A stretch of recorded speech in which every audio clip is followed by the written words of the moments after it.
Assalamualaikum teman-teman semua. Di sini saya akan menjelaskan tentang sumber-sumber pendidikan Islam. Nah, teman-teman tahu nggak apa itu sumber pendidikan Islam? Mari kita bahas.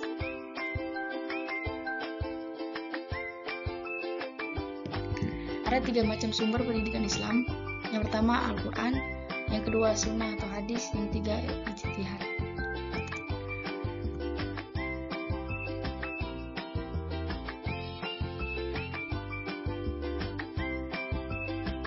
Apa itu sumber pendidikan Islam? Yaitu acuan atau rujukan yang telah diyakini kebenaran dan kekuatannya dalam menghantarkan aktivitas pendidikan dan telah diuji dari waktu ke waktu, dan juga dapat mengajarkan ilmu pengetahuan dan nilai-nilai Islam dalam pendidikan Islam.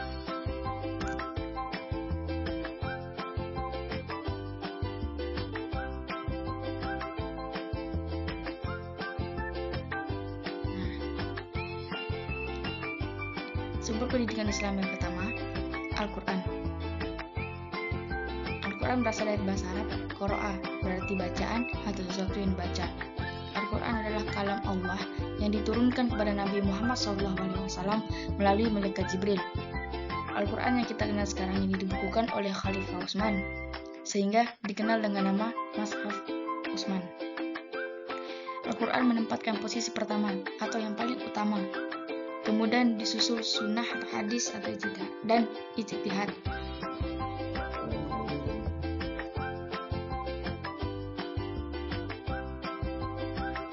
Apakah Al-Quran merupakan sumber pendidikan yang terlengkap? Al-Quran merupakan sumber pendidikan yang paling lengkap, baik itu pendidikan kemasyarakatan, sosial, moral atau akhlak, maupun spiritual atau kerohanian, serta material atau kejasmanian dan alam semesta. Al-Quran merupakan sumber nilai yang absolut dan utuh.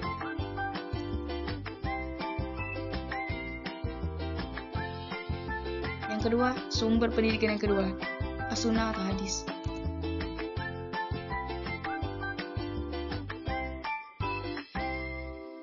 Sebelumnya pembahasan Al-Quran yang sudah dijelaskan, sumber pendidikan Islam selanjutnya adalah sunnah atau hadis. Hadis atau sunnah merupakan jalan atau cara yang pernah dicontohkan Nabi Muhammad SAW dalam perjalanan kehidupannya melaksanakan dakwah Islam. Contoh yang diberikan beliau dapat dibagi menjadi 3, yaitu hadis qauliyah, fi'liyah, dan takdiriyah. Ini merupakan sumber dan keacuan yang dapat digunakan umat Islam dalam seluruh aktivitas kehidupan.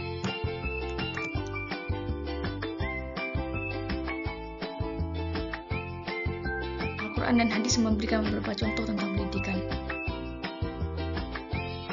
Ada 5. Yang pertama, pendidikan keteladanan. Yang kedua, pendidikan dengan adat kebiasaan.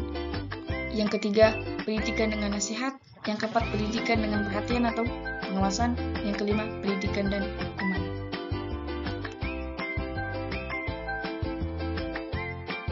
Sumber pendidikan Islam yang ketiga, ijtihad.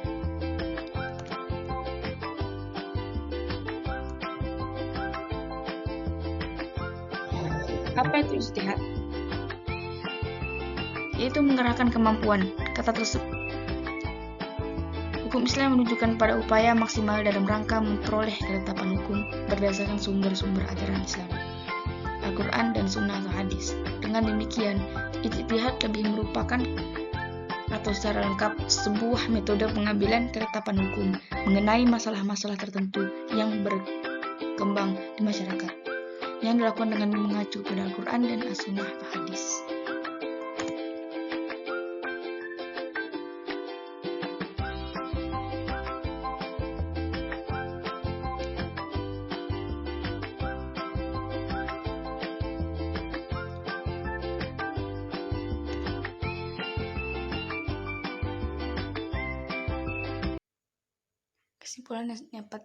Kesimpulan yang dapat saya ambil dari penjelasan sebelumnya,